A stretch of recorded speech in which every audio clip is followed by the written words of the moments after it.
Hi everyone, welcome back to Great to Lead. Today we're diving into a super important topic, how to avoid making a bad situation worse when someone's angry.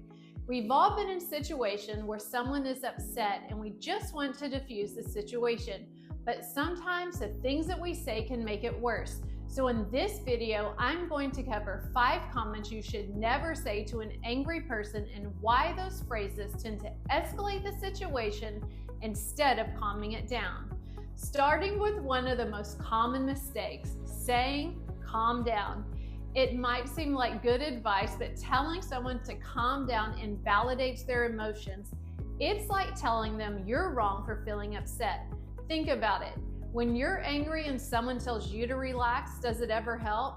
Probably not. Instead, it triggers more frustration because it feels dismissive. Instead of saying, calm down, try saying something like, I understand you're upset. What's bothering you? Next, we have, you're overreacting.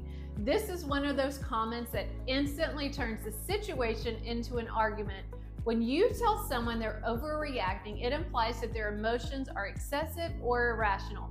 People will often double down on their anger. It's like pouring gasoline on the fire because now, instead of just being angry, they're angry about being told how to feel.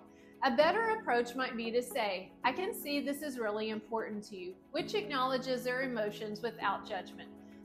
Third up, we have the saying, it's not a big deal.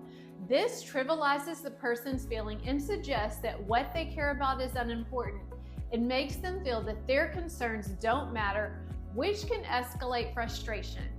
Instead of brushing off the issue, say something like, I can see this really matters to you, let's talk through it.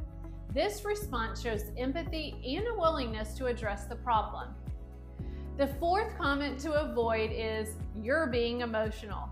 Labeling someone as emotional can come across as an insult, suggesting that they're irrational or incapable of controlling their feelings. This can lead to defensiveness and more anger.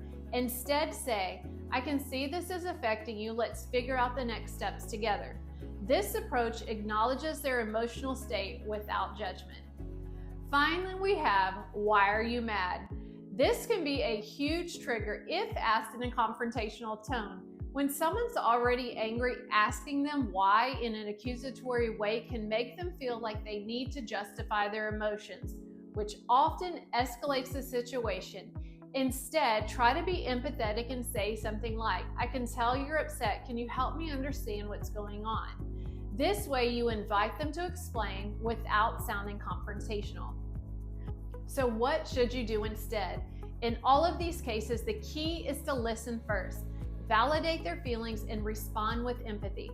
Saying things like, I can see this is important to you, or let's work through this together, shows that you're interested in solving the problem, not dismissing their emotions. People want to feel heard, especially when they're upset. Handling anger isn't easy, but it's important to avoid phrases that invalidate or minimize someone's feelings. By being empathetic and offering understanding, you can help de-escalate the situation. If you found these tips helpful, don't forget to like and subscribe for more leadership tips.